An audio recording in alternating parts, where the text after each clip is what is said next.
ایک شہر میں ایک تاجر رہتا تھا۔ وہ بہت محنتی تھا اور اپنی ایمانداری کی وجہ سے پورے شہر میں مشہور تھا۔ اس کے گھر میں اس کی بیوی، ایک بیٹا عبدل اور ایک بیٹی عائشہ تھی۔ گھر خوشیوں سے بھرا رہتا تھا۔ کاروبار بڑھانے کے لیے ایک دن تاجر نے دوسرے شہر جانے کا فیصلہ کیا۔ اس نے اپنے بیٹے عبدل کو بھی ساتھ لے لیا تاکہ اسے کاروبار سکھا سکے۔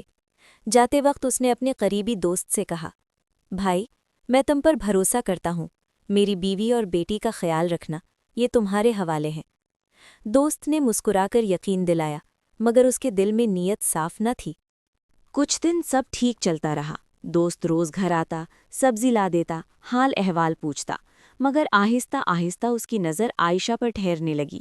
اس نے عائشہ کو تنگ کرنا شروع کر دیا۔ عائشہ نے سختی سے انکار کیا اور کہا، آپ میرے ابو کے دوست ہیں، خدا سے ڈریں، مگر وہ باز نہ آیا۔ جب عائشہ نے اس کی بات ماننے سے انکار کر دیا تو اس نے اپنی عزت بچانے کے لیے ایک گھناؤنی سازش کی۔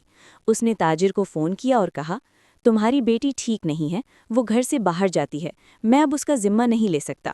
یہ سن کر تاجر کے دل پر بجلی گری۔ اس نے بغیر تحقیق کیے غصے میں فیصلہ کر لیا۔ اس نے عبدل سے کہا، بیٹا، فوراً گاؤں جاؤ اور اپنی بہن کو ختم کر دو، ہماری عزت سب سے بڑھ کر ہے۔ عبدل حیران رہ گیا، مگر باپ کا حکم تھا۔ وہ گاؤں پہنچا اور بہن کو ساتھ لے کر جنگل کی طرف چل دیا۔ عائشہ رو رہی تھی، بھائی، میں بے گناہ ہوں، خدا کے لیے مجھ پر یقین کرو۔ عبدل کے دل میں طوفان اٹھ رہا تھا۔ اس نے بہن کی آنکھوں میں سچائی دیکھی۔ آخرکار اس نے فیصلہ کیا کہ وہ بہن کو نہیں مارے گا۔ اس نے اسے ایک محفوظ مقام پر چھپا دیا اور جانور کے خون سے کپڑے رنگ کر باپ کو دکھا دیے۔ تاجر نے خون آلود کپڑے دیکھ کر یقین کر لیا کہ بیٹی مر چکی ہے۔ وہ اندر سے ٹوٹ گیا، مگر اپنی غلطی نہ سمجھ سکا۔ میں بے گناہ ہوں، خدا کے لیے مجھ پر یقین کرو۔ عبدل کے دل میں طوفان اٹھ رہا تھا۔ اس نے بہن کی آنکھوں میں سچائی دیکھی۔ آخرکار اس نے فیصلہ کیا کہ وہ بہن کو نہیں مارے گا۔ اس نے اسے ایک محفوظ مقام پر چھپا دیا اور جانور کے خون سے کپڑے رنگ کر باپ کو دکھا دیے۔ تاجر نے خون آلود کپڑے دیکھ کر یقین کر لیا کہ بیٹی مر چکی ہے۔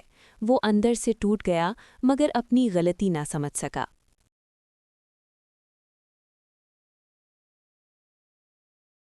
عائشہ نے اپنی شناخت چھپا کر جوگن کا روپ دھار لیا اور عبدل نے جوگی کا۔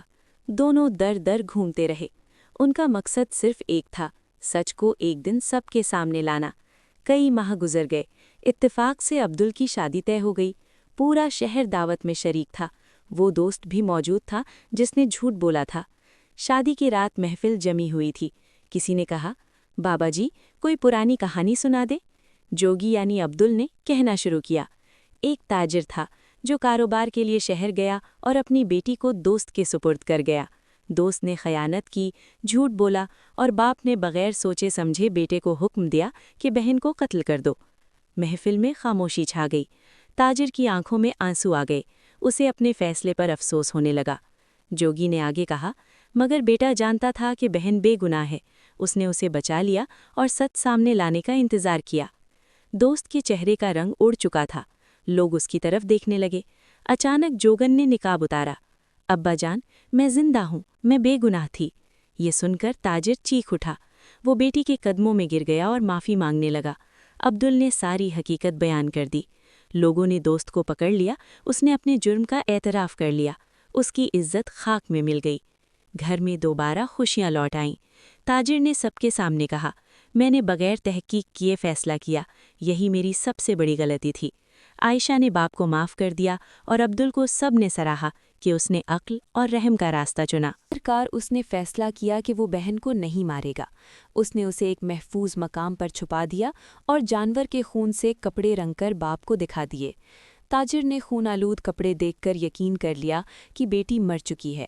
وہ اندر سے ٹوٹ گیا، مگر اپنی غلطی نہ سمجھ سکا۔